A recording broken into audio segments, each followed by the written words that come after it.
somehow we think that by making marijuana illegal, we're keeping it out of the hands of children. And then combine that with the gateway idea that, and if we never, ever let them smoke pot, they'll never do any other drugs. Right? Each of these is faulty. We talked about that second half. I want to talk about the first. Okay. First and foremost, no matter what policy has been in place, no matter how illegal, no matter how enforced the laws have been, literally since the mid-1970s, Paul wrote mind in 1970s. You can tell where his mind was. Right?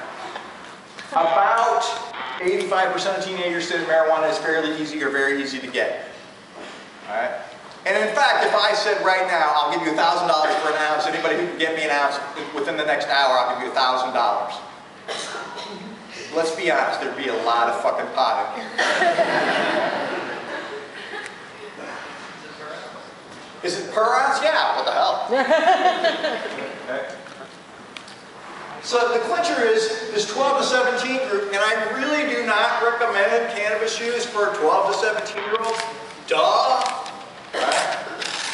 But they have more ready access to marijuana than they do alcohol. When you ask them how hard is it to get alcohol, they don't say fairly easy or very easy. What do they say? My parents don't leave home enough. The liquor cabinet's locked. I get carded. I hate that. Huh. When was the last time an underground pot dealer carded you? You know what, Mitch? I'm not sure you're of age. Something happened to me at Price Chopper the other day. I was like, yeah. Not 21? Yeah, let me just whip this out here. The clincher, 40% of teens say they can obtain marijuana within a day. 1/4 say within an hour. Within an hour, I'm impressed. I'm on Normal's executive board. I don't know if I can get an ounce of pot within an hour. That's impressive. Nevertheless, despite all these arrests, prices are dropping, more readily available, and what he doesn't have on here is THC concentrations increase. Now, is stronger pot more dangerous? Probably not, because you'll smoke less and have less exposure to lung irritants. But clearly, we cannot arrest our way out of the teen marijuana problem.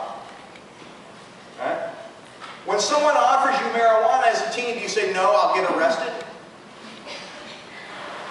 Mommy won't let me? 2008 Study Journal Studies of Alcohol and Drugs, and I'm on their editorial board. Only 7% of teens said the reason they didn't try pot was they just couldn't get it. So this tacit assumption that an underground market is somehow harder to deal with, that teens aren't going to have access as long as we keep it illegal, is questionable. Sorry, that better?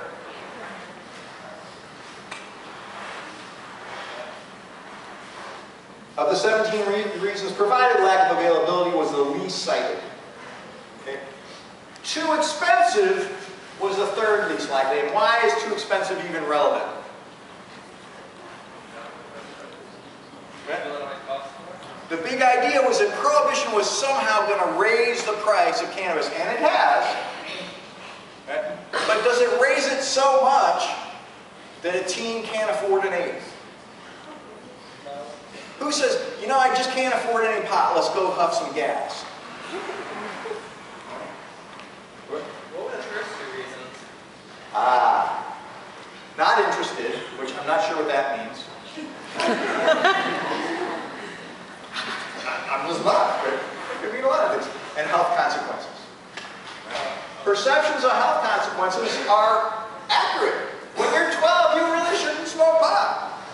It's bad for your brain. Right? We have data on this. Right? Now, if you did it once, it doesn't mean you're retarded. Right? I know I have to allay some fears.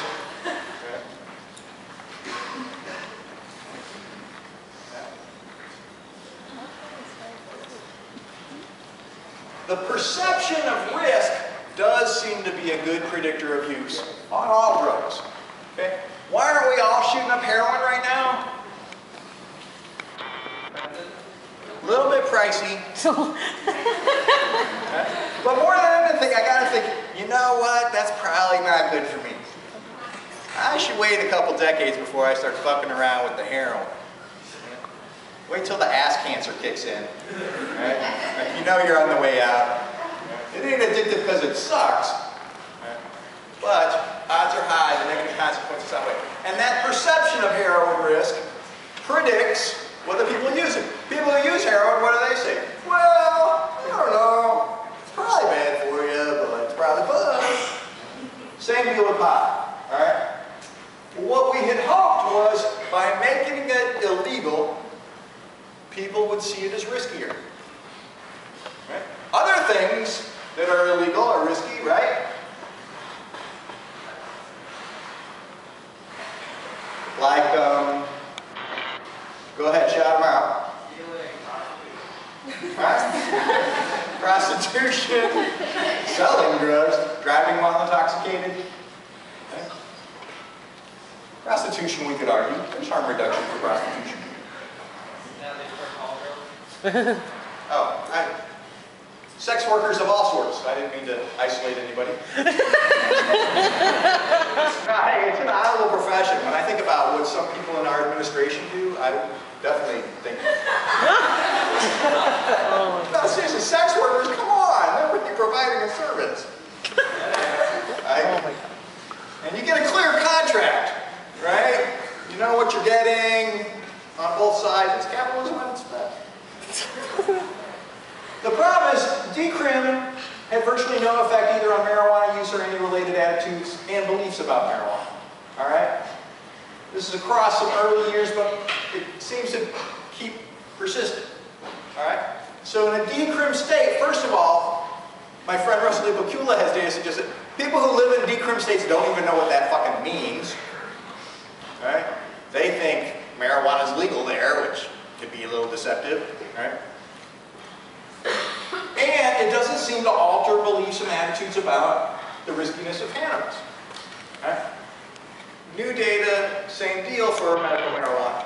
In truth, there's some stigma, right? Who wants to use the same drug your grandma uses for cancer-related chemotherapy?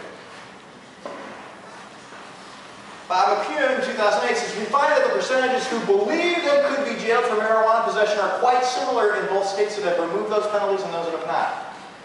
People don't even know that they live in a decrim state when they do, especially 12 to 17-year-olds. Because in all honesty, you know, they're learning how to do geometry, right? I mean, they got more important stuff on their minds, like puberty. Right? Well, does criminalization significantly reduce use? This is really the hallmark question, right? Fine, their beliefs, their attitudes, the price, or the THC, yada yada. That doesn't matter. Who's smoking the pot? All right. Again, that Beckett thing, and I got to thank Paul for making this all so clear, right? There's no evidence that decriminalization caused an increase in marijuana use.